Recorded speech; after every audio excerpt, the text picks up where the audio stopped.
Welcome back to the channel. In today's video, I'll show you how to delete your Uber account step by step using the mobile app. Whether you're switching services or just taking a break, this quick guide will walk you through the entire process. Make sure to watch until the end for important final notes. First, open the Uber app on your phone and log in.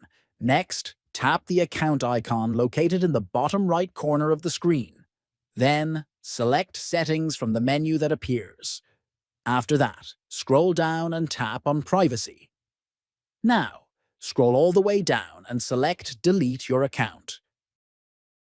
Here, enter your phone number or email, then click Next.